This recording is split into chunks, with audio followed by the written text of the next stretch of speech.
Have you ever combined baking soda and vinegar? If you have, you know what happens. Bubbles start to form, and you may notice the container starting to feel cold. But what is really happening here? It's called a chemical reaction.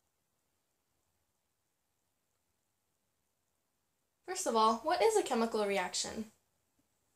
A chemical reaction is the change that occurs within the chemical structure of one set of substances into another that cannot be undone.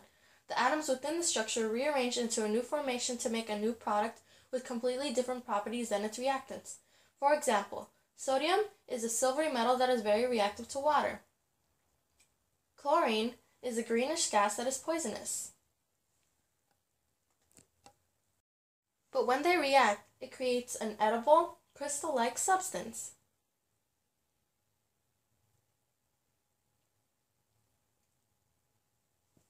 This substance is also known as sodium chloride, or table salt.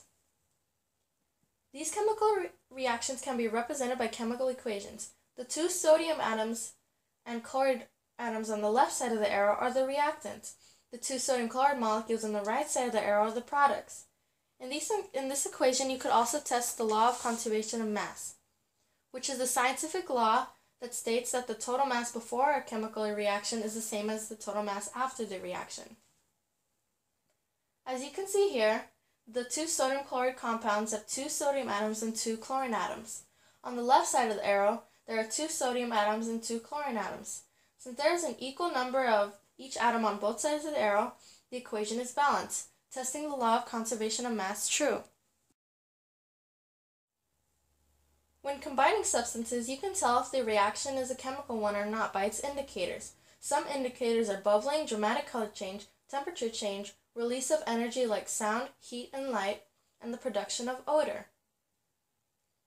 If these indicators occur, your reaction is chemical.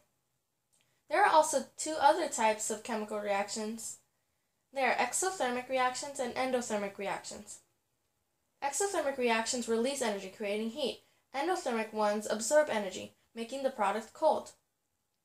Both of these reactions can occur even if energy is added nor taken away.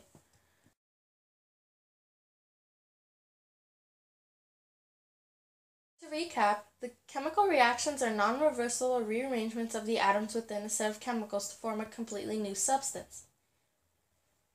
If you are dealing with chemical reactions, make observations. You can learn things that you never knew before.